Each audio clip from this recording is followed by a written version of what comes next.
नमो अरिहन्ताणं नमो सिद्धाणं नमो आयरीयाणं नमो वज्झायाणं नमो लोये सव्यसाहुणं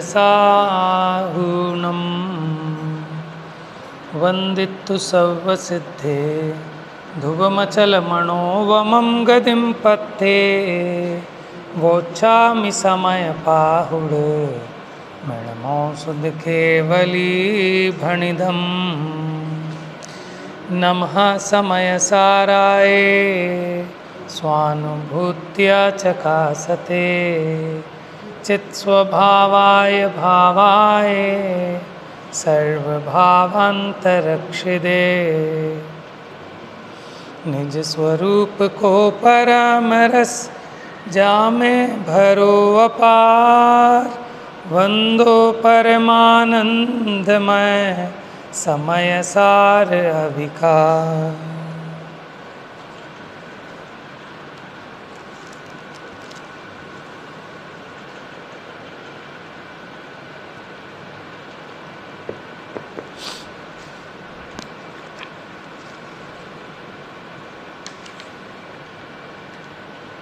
page number 276 276 number page. यहाँ कलश number 61 अपना हुआ था, 62 प्रारंभ करना है। थोड़ा पढ़ा भी था हमने। तो 61 में तो ये बताया था कि आत्मा वास्तव में अपने को अज्ञान या ज्ञान रूप करता हुआ आत्मा अपने ही भाव का करता है। माने या तो अपने को अज्ञान रूप करे या ज्ञान रूप करे, लेकिन अपने भाव का ही करता है। पर भाव का करता तो कदापि भी नहीं है। तो यानी अज्ञान रूप अथवा ज्ञान रूप, ठीक है, लेकिन अपने ही भाव को करे, पर के यानी पुद्गल के भाव को कभी नहीं करता है। फिर इसी बात को दृढ़ करते हुए अगला कलश कहते हैं 62 नंबर। आत्मा ज्ञानम स्वयं ज्ञानम ज्ञानातन्यत् करोति किं परभावस्य कर्तात्मा मोहोऽयं व्यवहारिणाम्। आत्मा ज्ञानम यानी आत्मा ज्ञान स्वरूप है। स्वयं ज्ञानम स्वयं ज्ञान ही है। ज्ञानातन्यत् करोति किं वह ज्ञान के सिवाय अन्य क्या करे। आत्मा परभावस्य कर्ता अयम आत्मा परभावों का कर्ता है, ऐसा मानना मोह किसका? व्यवहारी जनों का। ये व्यवहारी जीवों का मोह है, अज्ञान है। देखो पांडे राजमल जी की समयसार कलश टीका, इसमें से देखते हैं इसमें क्या लिखते हैं पंडित जी।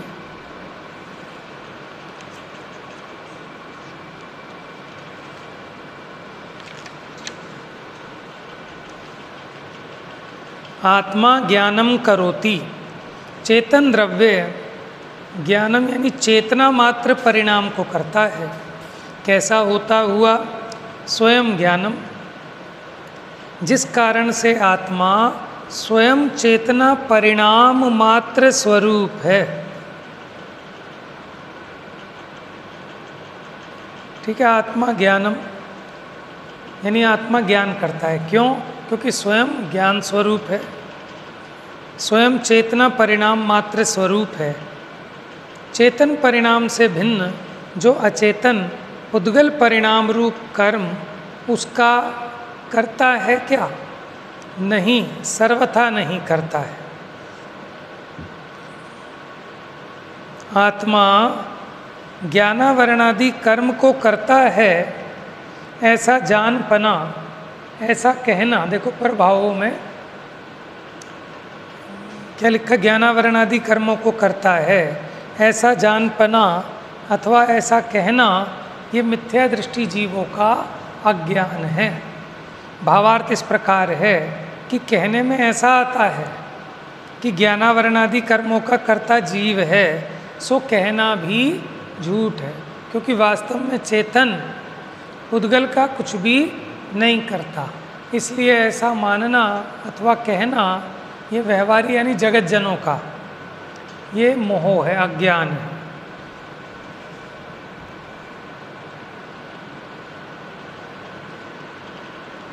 देखो ये ख्याल में रखना कि यहाँ दो द्रव्यों के बीच में भेद विज्ञान की बात चल रही है अभी। देखिए अगला कलश और देखते हैं, पेज नंबर, अच्छा अब गाथा आएगी।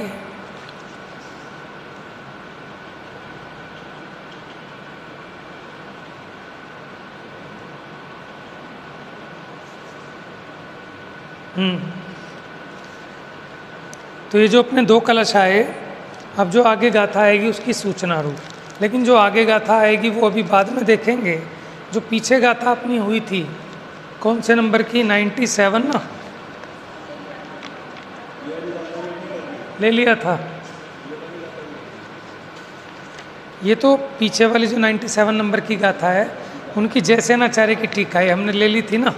एक बार गाथा देख लें क्या थी। देखो पेज नंबर 272, इस हेतु से परमार्थ विद करता कहें इस आत्म को, यह ज्ञान जिसको होए वो छोड़े सकल कर्तृत्व को।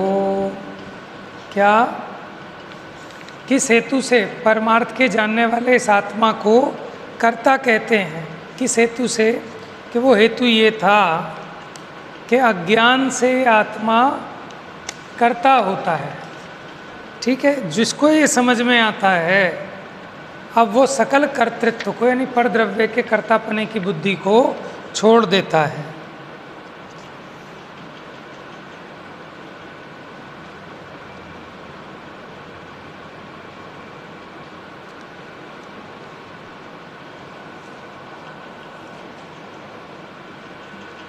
अब आइए अगली गाथा। अब कहते हैं कि व्यवहारी जन ऐसा कहते हैं, क्योंकि अभी कलश में बात कही कि परभाव का मैं करता हूँ, ऐसा तो ये व्यवहारी जनों का मोह है। तो अब गाथा देखिए, अब कहते हैं कि व्यवहारी जन ऐसा कहते हैं। कैसा कहते हैं व्यवहारी जन, व्यवहारेण दुआधा करे दिघड़ पड़ रथाणी दव्वाणी, करणानीय कम्माणीय नो कम्माणीय विविहाणी, घट पट रथादिक वस्तुएं कर्मादि अरु सब इंद्रिय, नो कर्म विध विध जगत में आत्मा करे व्यवहार से। के घट पट रथ आदि वस्तुएं ये सब अपने से भिन्न है ना। कर्म आदि अरु सब इंद्रिय, ये इंद्रियां और कर्म, नो कर्म विध विध जगत में अनेक प्रकार के जगत में जो नो कर्म हैं उनको आत्मा करे व्यवहार से। देखो अर्थ, व्यवहार से अर्थात व्यवहारी जन मानते हैं। ठीक है, कौन मानते हैं, व्यवहारी जन, यानी जिन्हें अभी ज़्यादा कुछ नहीं पता। सामान्य जन जो हैं, अज्ञानी जन, क्या मानते हैं कि जगत में आत्मा घट यानी घड़ा, पट माने कपड़ा, रथ इत्यादि वस्तुओं को, माने उनके टाइम में चीज़ें फेमस थी, घटपट रथादिक।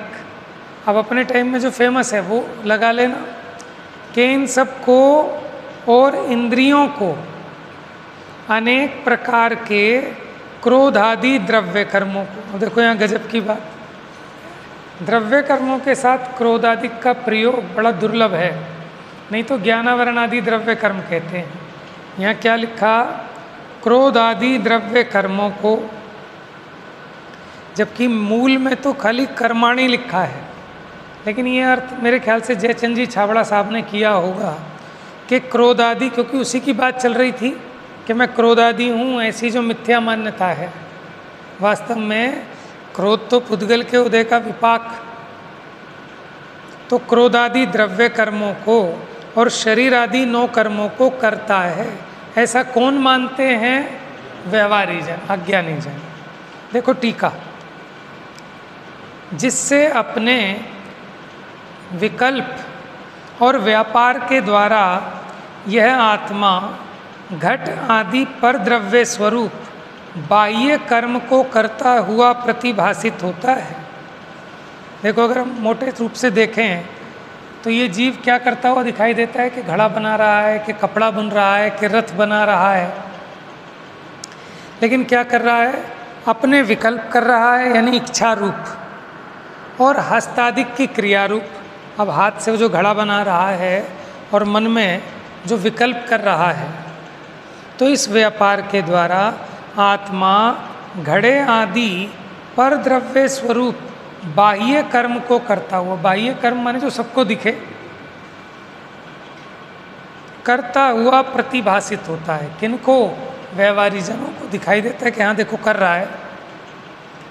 इसलिए उसी प्रकार आत्मा क्रोध आदि पर द्रव्य स्वरूप समस्त अंतरंग कर्म को भी, यानी अंतरंग इसलिए लिखा कि वो स्थूल ऐसा व्यक्त नहीं है, सूक्ष्म अनुमान से जाना जाता है, आगम से जाना जाता है।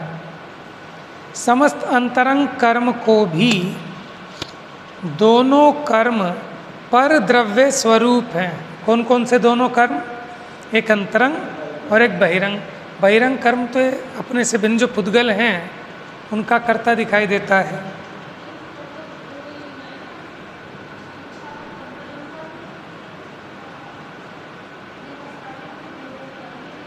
हाँ,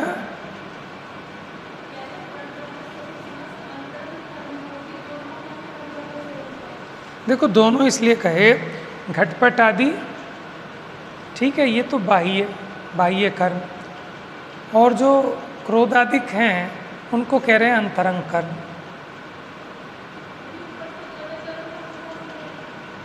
तो द्रव्य कर्मी तो कह रहे हैं क्रोधादि को।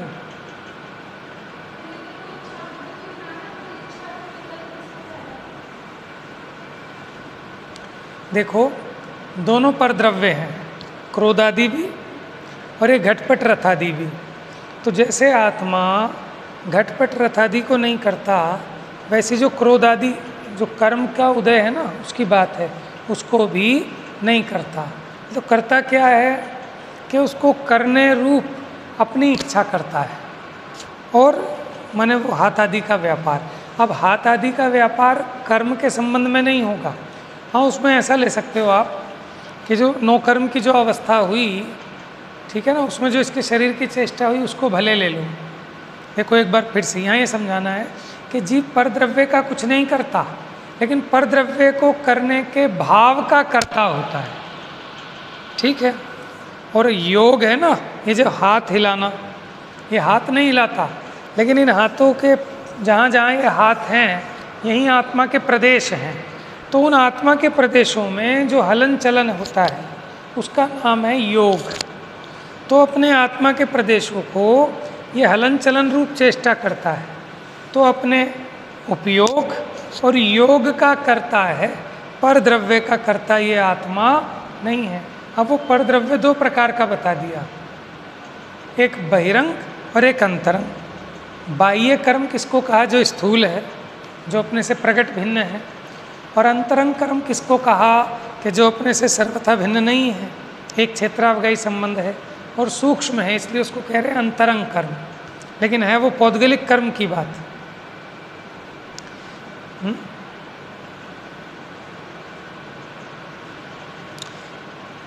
जिससे अपने विकल्प यानी इच्छा रूप विकल्प और हस्तादिक क्रिया रूप व्यापार के द्वारा यह आत्मा घट आदि पर द्रव्य स्वरूप बाह्य कर्म को करता हुआ प्रतिभासित होता है। इसलिए देखो ये बाह्य कर्म करता हुआ तो प्रतिभासित होता है ना जीव को, इसलिए उसी प्रकार क्रोध आदि पर द्रव्य स्वरूप समस्त अंतरंग कर्म को भी, यहाँ क्रोध आदि का मतलब जीव वाले क्रोध या पुद्गल वाले लिखा ना, क्रोध आदि पर द्रव्य स्वरूप समस्त अंतरंग कर्म को भी दोनों कर्म पर द्रव्य स्वरूप हैं। दोनों कर्म, घटपट का बनाना हो या क्रोध आदि, दोनों ही पर द्रव्य है ना। जैसे घड़ा, कपड़ा, रथ, ये पर द्रव्य है, इनका मैं करता नहीं। ऐसे ही जो क्रोध आदि द्रव्य कर्म हैं, अथवा उन द्रव्य कर्मों के विपाक रूप जो क्रोधादिक हैं, वो भी पर द्रव्य हैं। उन दोनों का ही कर्ता आत्मा नहीं है, लेकिन उनको करने के भाव का अथवा उस प्रकार के वैसे ही अपने प्रदेशों के हलन चलन का तो ये करता है। ठीक है, इतनी बात समझ में आई। लेकिन यहाँ समझा रहे हैं ये करता क्या है, अपने इच्छा रूप विकल्प को और हस्तादि की क्रिया रूप व्यापार के द्वारा घटपट आदि बाह्य कर्म को और क्रोधादिक अंतरंग कर्म को भी, ये दोनों कर्म पर द्रव्य स्वरूप हैं, यानी पौद्गलिक है। इसलिए उनमें अंतर न होने से करता है, क्योंकि दोनों पुद्गल हैं और ये उनको करता है, ऐसा मानना यह अज्ञानी जनों का मोह है। बात समझ में आई? पर द्रव्य को करता नहीं लेकिन मानता है, तो ऐसी मान्यता ये मोह है। घटपट, कर्म, नौकर्म इत्यादि पर द्रव्यों को आत्मा करता है, ऐसा मानना सो व्यवहारी जनों का व्यवहार या अज्ञान है। यह निश्चय व्यवहार वाला व्यवहार नहीं है। क्या? यह निश्चय व्यवहार वाला व्यवहार नहीं है। जैसे हम कहते हैं ना, साहब इनका व्यवहार बड़ा अच्छा है, ये बहुत व्यवहार कुशल हैं, ये बहुत अच्छे, माने कोई आदमी ऐसा होता है जो बहुत अच्छा सोशल होता है। ठीक है, तो जो ज़्यादा व्यवहारी हैं वो ये कहते हैं कि सब आपकी है चीज़, ये सब आपका है, ये हमारा है। ठीक है, वो दूसरे की माँ को माँ कहते हैं, दूसरे के बाप को बाप कहते हैं। ठीक है, ऐसे ही अपने घर को कहते हैं आपका घर, ये आपका बड़ा बेटा है, ये आपका छोटा बेटा है। ये कहलाते हैं व्यवहारी जन। तो ये उनका सिर्फ अज्ञान है। ठीक है ना, तो मैंने मोटा उदाहरण दिया।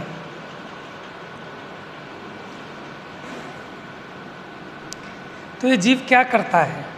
घटपट, ये तो प्रत्यक्ष अपने से भिन्न स्थूल कर्म हो गए। कर्म वो अंतरंग हो गया, क्योंकि वो सूक्ष्म है, ऐसे बाहर में दिखाई नहीं देता।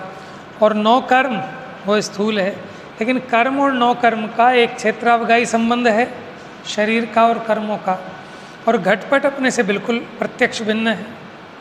तो जैसे घटपट का कर्ता अपने को देखता है, उसी प्रकार इस शरीर और कर्म आदि का कर्ता भी अपने को देखता है, लेकिन दोनों में कोई अंतर नहीं है, दोनों ही परद्रव्य हैं। इसलिए ऐसा मानना अज्ञान है।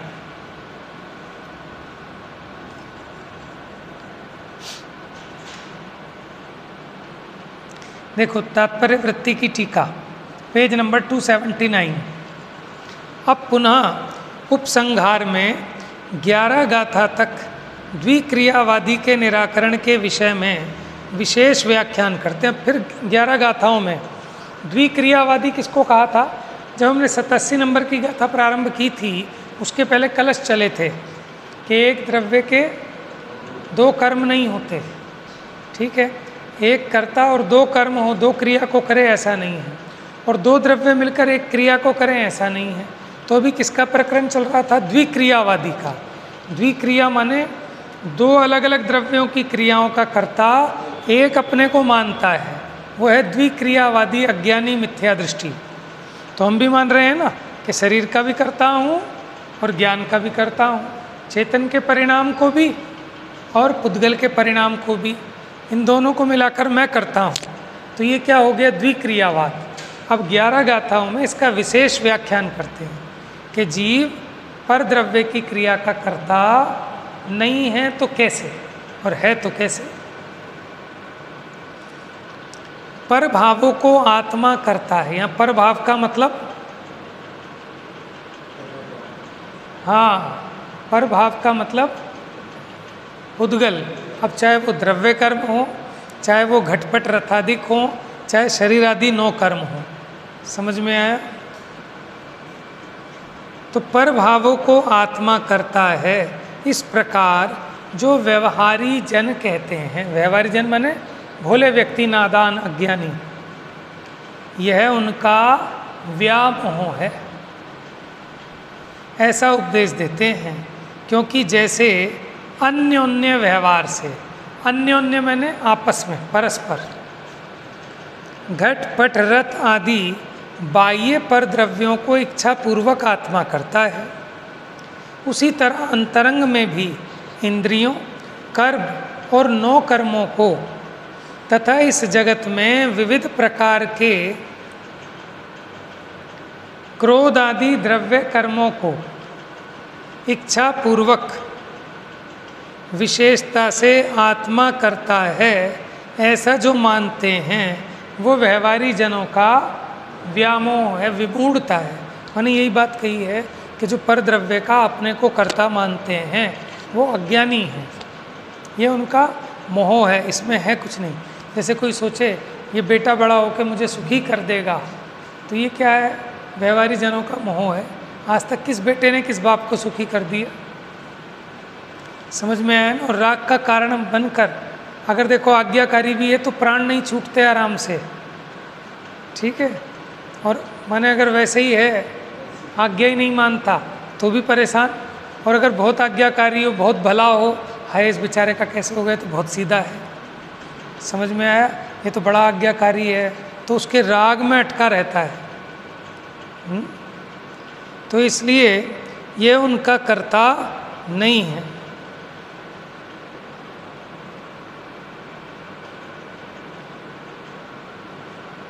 तो जो ऐसा मानते हैं वो व्यवहारी जनों का व्यामोह है। तो इसका मतलब ये समझ में आ गया, ये अज्ञान है। तो इसका मतलब क्या हुआ कि आत्मा परभाव को नहीं कर सकता, नहीं करता, लेकिन मानता है। ये मान्यता ही अज्ञान है। अब कहते हैं, ये तो बताया था कि जगत में व्यवहारी जन कैसा मानते हैं। अब यहाँ निराकरण करते हैं कि व्यवहारी जनों की जो ये मान्यता है ये यथार्थ नहीं है। जदि सो पर दवाणी या करे नियमेण तमोज जम्हाण तमो तेण सोणाते सिंहवदी कत्ता। पर द्रव्य को जीव जो करे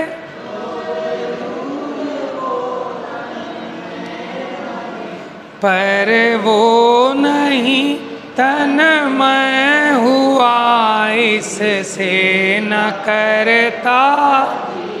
ये पहले परिभाषा आ चुकी है कलसों में कि कर्ता कर्म कहाँ होता है, कि एक ही द्रव्य में होता है जिनमें व्यापकपना हो। जब वो उसमें तन्मय होगा तभी वो उसका कर्ता है।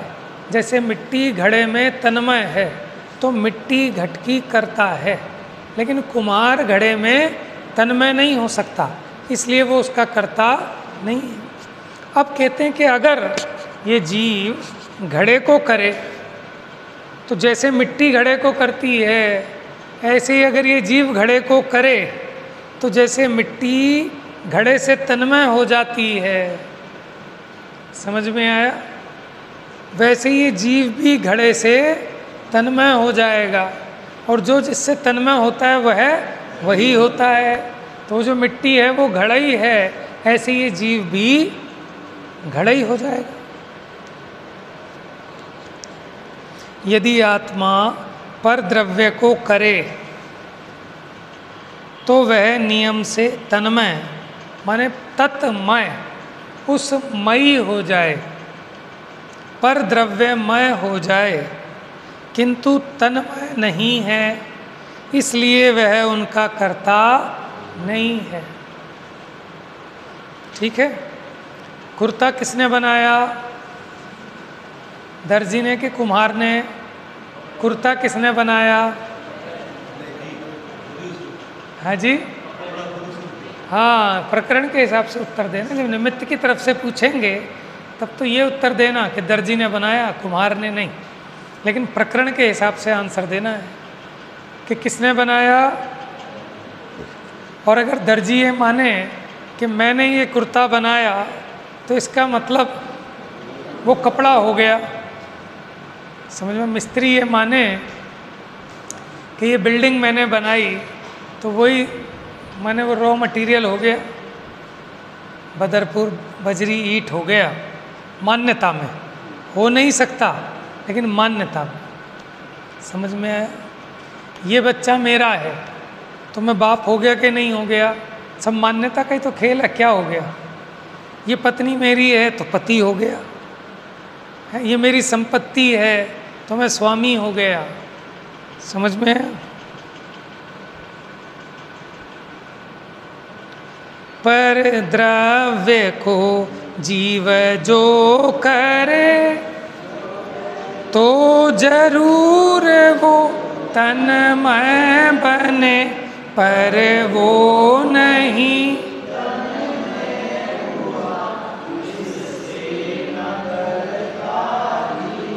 अच्छा, आप कैसे कह सकते हैं कि जीव तन्मय नहीं हुआ? कैसे कह सकते हैं?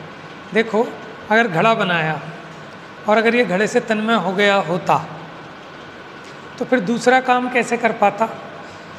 फिर आप कहो कि इसने कुर्ता बनाया, तो जब ये घड़ा बनाया घड़े से तन्मय हो गया तो फिर ये कुर्ता कैसे बना पाता? बात समझ में आई? पर वो नहीं तन्मय हुआ, इससे न करता जीव। जैसे मिट्टी ने घड़ा बनाया तो उस मिट्टी का कुछ और नहीं बन सकता। समझ में आया? ऐसे अगर जीव ने घड़ा बनाया होता तो ये जीव घड़े रूप परिणम गया होता, ये घड़े से तन्मय हो गया होता।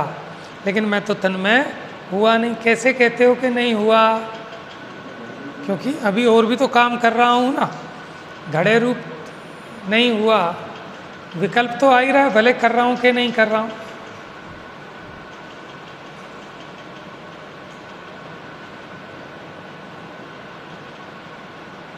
यदि आत्मा पर द्रव्यों को करे तो वह नियम से तन्मय हो जाए, माने उसमय हो जाए, परंतु वह तन्मय नहीं है, इसलिए वह उनका कर्ता नहीं है।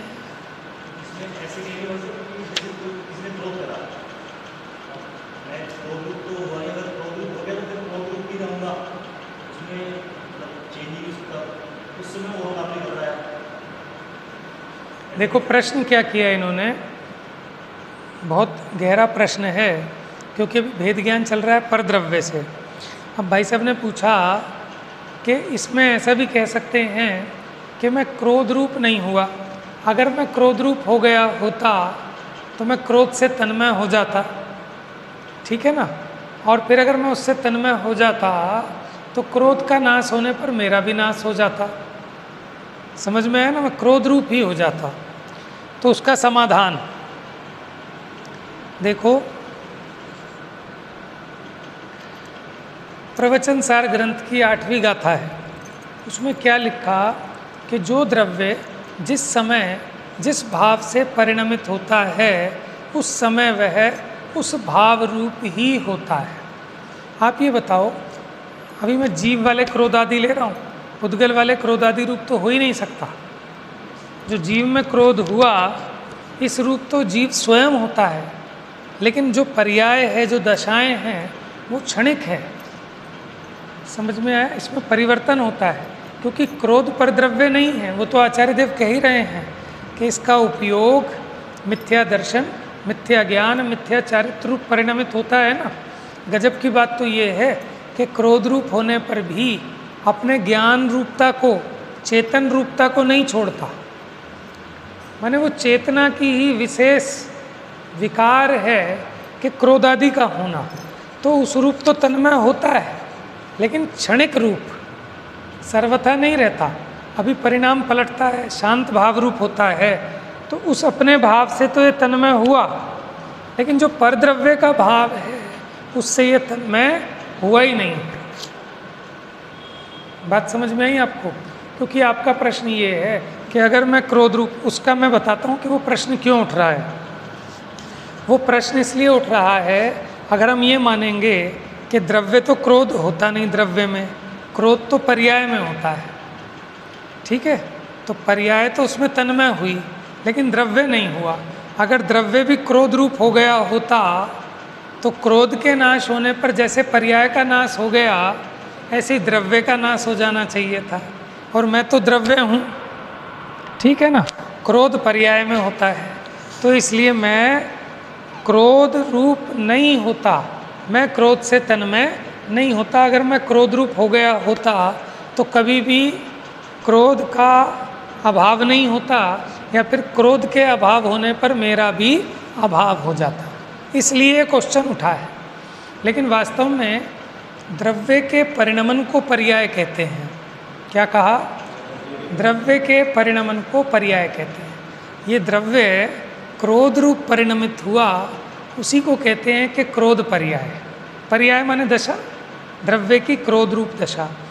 और उतने समय वो उस परिणाम रूप से परिणमित हुआ है, और वो परिणाम इसका है। पीछे की गाथा आई ना कि अपने ज्ञान और अज्ञान भाव रूप से तो परिणमित होता है, लेकिन पर द्रव्य के भाव रूप से परिणमित नहीं होता।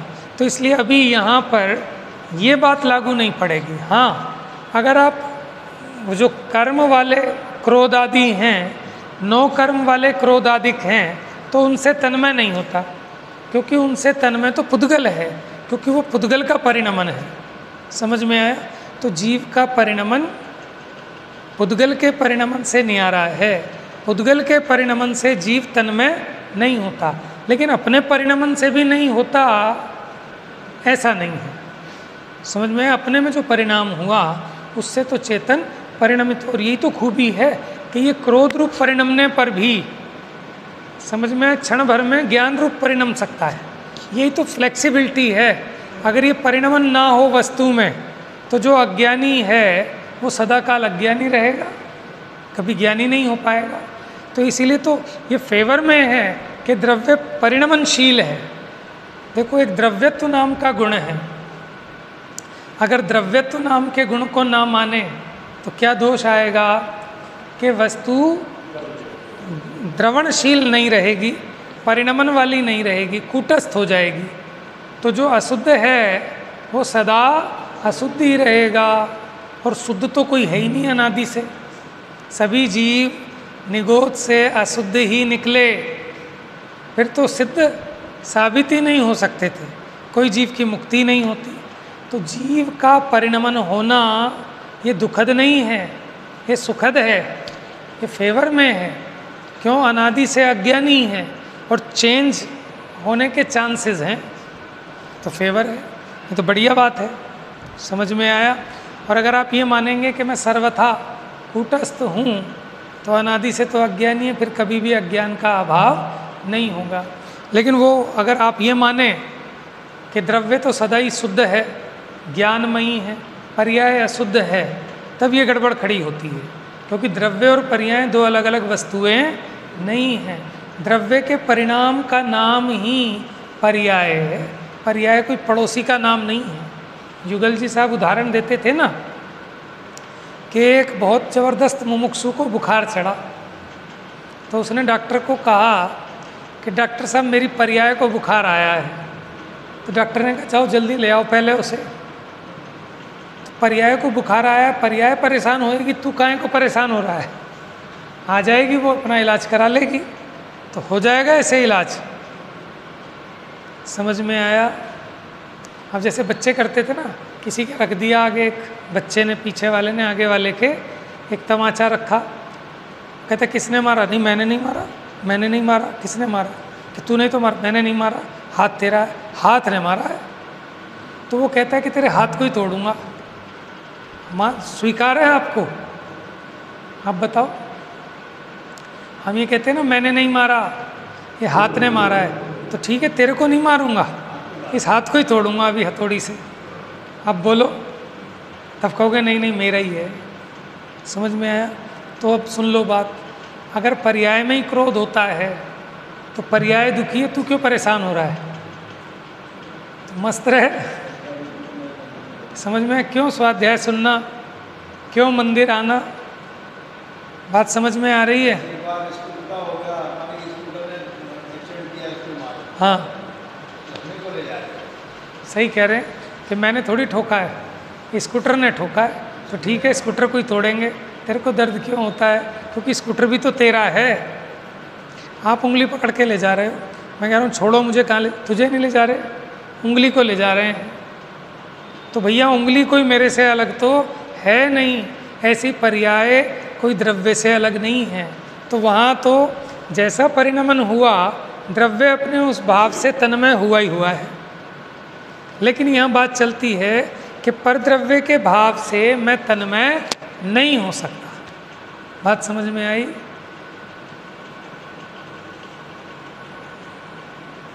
तो इसलिए मैं ज़्यादा नहीं खोलता। कल भी मैंने कहा था कि अब पहले तोलो फिर बोलो, ठीक है? तो हमें समझना है, आप अपने आप समझिए। मैं ज़्यादा एक एक बात को खोल के नहीं बताऊंगा, ये आपको निर्णय करना है कि देखो आपके सामने ग्रंथ है, ग्रंथ क्या कह रहा है और हमारी मान्यता कैसी है। अब मिलान करना है हमें तो कि हम जो मान रहे हैं वही भगवान कह रहे हैं या नहीं कह रहे हैं। आपके सामने हैं गाथाएं, बिल्कुल सारी टीका है, कलश है। हम तो दो दो टीका इनकी ले रहे हैं इसलिए कि शायद कहीं अमृतचंद्र आचार्य कहीं चूक जाएं, तो फिर जयसेनाचार्य हैं, जयसेनाचार्य हैं, जयचंद जी छाबड़ा हैं, और फिर पांडे राजमल जी भी हमने साथ में ले लिए। अब तो 4-4 लोग हैं, तो हमें डर काहे का, है ना? तो ये जो लिखा है हम तो वो पढ़ रहे हैं, वही बोल रहे हैं। आपको जहाँ लगे तो आप पूछ सकते हैं, क्यों? ज़्यादा मत खुलवाओ, बस इतना समझो कि यहाँ अभी जो प्रकरण के हिसाब से बात चल रही है उसमें ये समझा रहे हैं कि जीव अपने शुद्ध और अशुद्ध भाव रूप तो परिणमित होता है, लेकिन परद्रव्य रूप परिणमित नहीं होता। तो जीव क्रोध रूप परिणमित होता है ना, कि हाँ अपना जो क्रोध भाव किया इसने, उस रूप तो परिणमित हुआ, उससे तन्मय भी हुआ। कितनी देर? जब तक वो क्रोध भाव है तब तक उससे तन्मय है, समझ में? लेकिन परद्रव्य के भाव के साथ कभी भी तन्मय नहीं होता। तो जिससे तन्मय होता है उसका कर्ता है। पीछे कलश आए थे कि द्रव्य कर्ता है और पर्याय उसका कर्म है। तो आप अगर ये भी माने कि पर्याय में हुआ है क्रोध, तो उस क्रोध का कर्ता कौन है? द्रव्य, द्रव्य कर्ता है और पर्याय कर्म है, क्योंकि व्यापक सो कर्ता और जो उसका व्याप्य वो कर्म। तो द्रव्य और पर्याय में तो व्याप्य व्यापक पना है, कर्ता कर्म पना है, भिन्न भिन्न पना सर्वथा नहीं है, समझ में? जो हम भिन्न कहते हैं सो मात्र संज्ञा, संख्या, लक्षण, प्रयोजन भेद की अपेक्षा, कि दोनों के नाम अलग हैं। संज्ञा माने नाम, एक का नाम है द्रव्य, एक का नाम है पर्याय। संख्या, द्रव्य एक और पर्याय अनेक, सही है? लक्षण, दोनों के लक्षण न्यारे न्यारे, क्या? कि द्रव्य वो नित्य रूप से देखने में आता है, पर्याय अनित्य रूप से, अथवा द्रव्यार्थिक नय के विषय को द्रव्य कहते हैं, पर्यायार्थिक नय के विषय को पर्याय कहते हैं, ठीक है? और अभेद सो द्रव्य, भेद सो पर्याय। दोनों का प्रयोजन क्या है? कि जो द्रव्य है उसका प्रयोजन अभेद की प्रतीति कराना, एक अखंड वस्तु की प्रतीति कराना है, और पर्याय का प्रयोजन उसकी विशेषता, उसका वैभव, उसके गुण, ये समझाना। बस इसके लिए हमने भेद किए। आप ये समझो कि दो अलग अलग चीज़ें हैं, ऐसा नहीं। बात समझ में आई? अब जैसे हम एक कहानी सुना रहे हैं कि एक राजा था, उसका नाम राजा अरविंद था, ठीक है? और वो इतना बढ़िया खिलाड़ी था और ये था वो था। अब राजा, एक तो राजा था, एक अरविंद था और एक खिलाड़ी था। क्यों? राजा खिलाड़ी नहीं है, खिलाड़ी तो उसे कहते हैं जो खेल खेले, और राजा उसे कहते हैं जो राज करे। कि बात ठीक है, लेकिन ऐसे कोई भेद नहीं है कि राजा अलग हो और खिलाड़ी अलग हो। बात समझ में आई? ऐसे कोई द्रव्य अलग हो, पर्याय अलग हो, ऐसा तो अभी है नहीं, ठीक है ना? बाकी आप पढ़िए, अपना निर्णय सबका अपना अपना करना है। कहते हैं ना, सुनना सबकी, करना मन की। कहने की क्या बात है, हर व्यक्ति अपने मन की करता है, लेकिन भाई साहब मन की तो करना, लेकिन विवेक पूर्वक, ठीक है ना? अभी तो अपना मन चंचल है, मन अज्ञानी है। इस मन के हिसाब से जाओगे तो गर्त में डूबोगे। क्यों? वो है ना 10 लक्षण की पूजा में पढ़ते हैं ना वाणी वाले छंद में, मन में हो सो वचन उचरिए, वचन होए सो तन सो करिए। तो मन में हो सो वचन से कहें, तो मन में तो भगवान जाने कितने पाप हैं जीव के। अब वो वचन से कहने लगे तो आतंक मच जाए, हिंसा का तांडव हो जाए। और वचन में आ जाए सो भी ठीक। वचन में आता है ना, हड्डी तोड़ दूंगा। माँ बच्चे को क्या कहती है, माने क्या क्या बोलती है कि अभी तेरे को जला दूंगी, हैं, अभी तेरी अभी टांगे तोड़ दूंगी, अभी तेरी हड्डी तोड़ती हूँ, ऐसा बोलती है ना। अब जो वचन में कहा है वही काया से करे तो क्या होगा। तो किन के लिए है कि जिनका मन बहुत निर्मल हो गया, ऐसे मुनिराजों के लिए कि जो मन में है वो वचनों में आ जाए तो जगत का कल्याण हो जाए। समझ में आए। और जो अज्ञानी हैं, पापी हैं, जो उनके मन में है सो मन में ही रहे, सो ही अच्छा है, मुँह पे ना आए। और अगर कदाचित वचनों में आ भी गया तो कम से कम काया में तो ना आए, नहीं तो रोज़ लाशें बिछी रहेंगी घरों में। समझ में आया। तो ऐसे हम कह रहे हैं कि मन की नहीं मानना। मन तो अभी क्या है, अज्ञानी है, विषयों में रमपट होता है। ठीक है।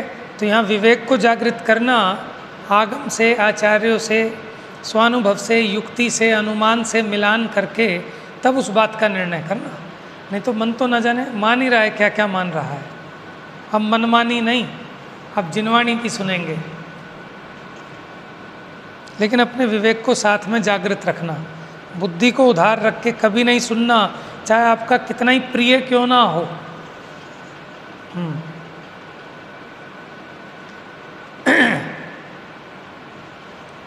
देखो, आप बिल्कुल ना निसंकोच होके, मैं आपका छोटा भाई हूँ ऐसा समझकर, जहाँ भी आपको लगे कि नहीं हमें तो ऐसा लगता है, आप ऐसा क्यों कह रहे हो, तो ये यहाँ पे यहाँ लिखा है, देखो आप मुझे लाके दिखाओ कि देखो यहाँ हमने तो ये पढ़ा है, आप क्या गलत पढ़ा रहे हो।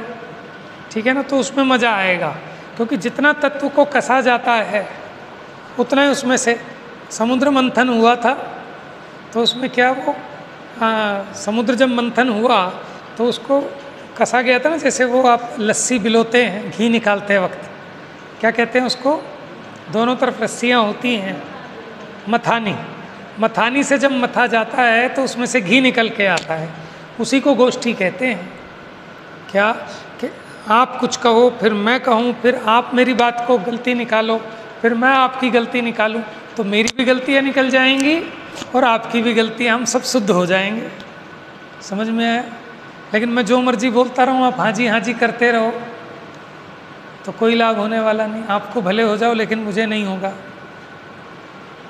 तो इसलिए बिल्कुल संकोच नहीं करना। जो बात आपको लगे कि नहीं समझ में आ रही या गलत लग रही है या हमने तो ऐसी पढ़ी है, आप बिल्कुल तुरंत रोक लेना। ठीक है ना। हम विचार करेंगे, हम भी आप जैसे ही हैं, हम सब पढ़ने समझने के लिए बैठे हैं, और जिनवाणी है ये यहाँ से समझेंगे।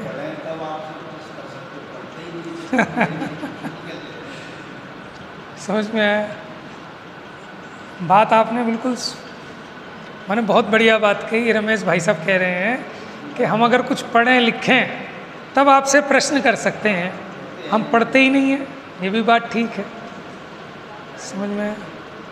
तो इसमें मेरा नुकसान हो रहा है ना। मेरा नुकसान इसलिए हो रहा है कि अगर आप पढ़ोगे तो आप नई नई चीज़ खोज खोज के लाओगे। मैं भी इतना नहीं पढ़ पाता, उतना कि आप तो पढ़ ही नहीं पाता। तो आप खोज खोज के लाओगे, मुझे भी चार बातें पता लगेंगी। वो कहते हैं ना, ज्ञानी से ज्ञानी मिले ज्ञान सवाया होए, और एक और है ना, अज्ञानी से अज्ञानी मिले तो घूसम घुसा होए। क्या ऐसे ही है कुछ, धुन्नम धुन्ना होए। तो इसलिए मज़ा तब आएगा कि जैसे हम बता रहे हैं ऐसे आप भी बताओ, तो डबल हो जाएगा ज्ञान, है ना। थोड़ा थोड़ा आदत डालो पढ़ने की, निकालो थोड़ा सा समय। ठीक है। और आप भी कहना सही है कि पर उपदेश कुशल बहु तेरे। अगली लाइन क्या है, अगली लाइन भी है, याद नहीं है। पर उपदेश कुशल बहु तेरे, कि दूसरे को उपदेश देना बहुत सरल है कि भैया पढ़ा करो पढ़ा करो, हैं। जब खुद तो पढ़ते नहीं, हम आपको प्रेरणा दे रहे हैं कि पढ़ो पढ़ो, है ना। लेकिन भैया जो पढ़ेगा उसका लाभ होगा, मैं पढ़ूंगा मेरा लाभ होगा, आप पढ़ेंगे आपका लाभ होगा। भावना तो रखो, उदय भी तभी पलटता है जब आपकी जैसी भावना होगी वैसा उदय पलट जाता है ऑटोमेटिक। आपको बहुत फुर्सत मिलेगी स्वाध्याय करने की, है ना। अभी तो जीव को भाव ही नहीं है, अभी तो जीव सोचता ही नहीं है। सोचे तो ऐसा हो नहीं सकता कि आपको समय ना मिले। अभी हमारी रुचि में कमजोरी है, रुचि सच्ची होगी तो उदय भी ऐसा आएगा कि आपकी दुकान पे एक ग्राहक नहीं परेशान करेगा आपको। तसल्ली से पढ़ना कि ये क्या कह रहे, हम ये कह रहे हैं ग्राहक परेशान नहीं करेगा, लेकिन होगी तो एक ही डील ऐसी होगी पूरे महीने का काम पूरा। समझ में आ गया?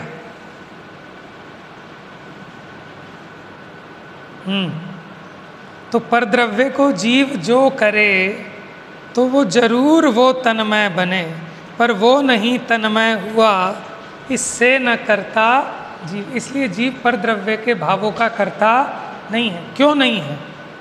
क्योंकि वो अभी उससे तन्मय नहीं हुआ। अगर उसका करे तो पहले उससे तन्मय होना पड़े। तन्मय होना पड़े माने उस रूप होना पड़े। समझ में आया? अगर मैं इस शरीर का करता हूँ तो मुझे पहले शरीर रूप होना होगा, है ना। अगर मैं ये वाणी का करता हूँ तो पहले मुझे भाषा वर्गणा रूप परिणमन करना पड़ेगा, भाषा वर्गणा बनना पड़ेगा। बात समझ में आई?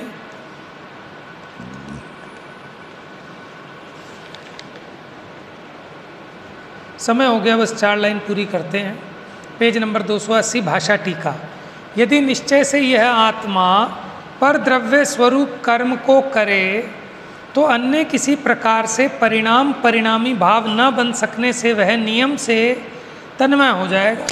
क्योंकि कर्ता कर्म वही होता है जहाँ परिणाम परिणामीपना होता है। द्रव्य है परिणामी और पर्याय है उसका परिणाम, तो द्रव्य कर्ता और उसकी जो पर्याय वो उसका कर्म।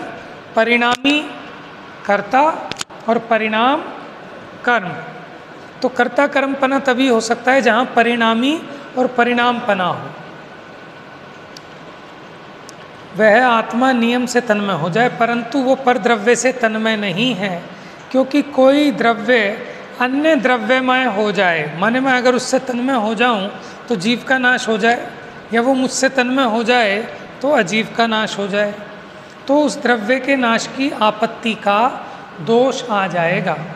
इसलिए आत्मा व्याप्य व्यापक भाव से परद्रव्य स्वरूप कर्म का कर्ता नहीं है। किसका? परद्रव्य स्वरूप कर्म का कर्ता।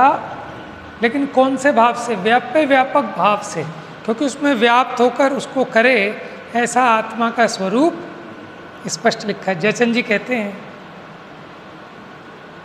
यदि एक द्रव्य का कर्ता दूसरा द्रव्य हो तो दोनों द्रव्य एक हो जाए, क्योंकि कर्ता कर्म भाव अथवा परिणाम और परिणामी भाव एक द्रव्य में ही हो सकता है। इसी प्रकार यदि एक द्रव्य दूसरे द्रव्य रूप हो जाए तो उस द्रव्य का नाश ही हो जाए, यह बड़ा दोष आ जाएगा। इसलिए एक द्रव्य को दूसरे द्रव्य का कर्ता कहना यानी मानना उचित नहीं है। समझ में आया? और आपको बताया था ना, द्रव्यत्व नाम का गुण है। द्रव्यत्व गुण के कारण द्रव्य में निरंतर क्या पाया जाता है? परिणमन। क्या पाया जाता है? उस परिभाषा में ऐसा तो नहीं लिखा कि जिस शक्ति के कारण पर्याय में परिणमन पाया जाए। समझ में आया? जिस शक्ति के कारण द्रव्य निरंतर परिणमता है उस शक्ति का नाम द्रव्यत्व गुण है। और परिणमता है तभी तो अशुद्ध से शुद्ध हो सकता है, अज्ञानी से ज्ञानी हो सकता है, मिथ्या दृष्टि से सम्यक दृष्टि हो सकता है। समझ में आया? और सम्यक दृष्टि से मिथ्या दृष्टि भी हो सकता है। ठीक है? कब? कि जब अपने से च्युत हो, अपने स्वरूप से। लेकिन अगर क्षयिक सम्यक दृष्टि हो गया तो वो अपने स्वरूप से च्युत ही नहीं होता। जो एक बार पूर्ण शुद्ध हो गया अब उसको अशुद्धता का प्रसंग ही नहीं होता। बात समझ में आ रही है? चलो घर पे नहीं भी पढ़ पाते लेकिन यहाँ तो पढ़ लेते हैं ना हम, 8, 10, 20 लाइनें जो भी पढ़ते हैं उसको पूरे अच्छे से पढ़ो। कम से कम वो तो समझ में आनी चाहिए ना। नहीं आए तो पूछ लो और आके 5 मिनट पहले आ जाओ और आके एक बार पढ़ लो फटाफट। क्या फ़र्क पड़ता है? 5 मिनट तो हम निकाल ही सकते हैं। मिथ्यातम नाश वे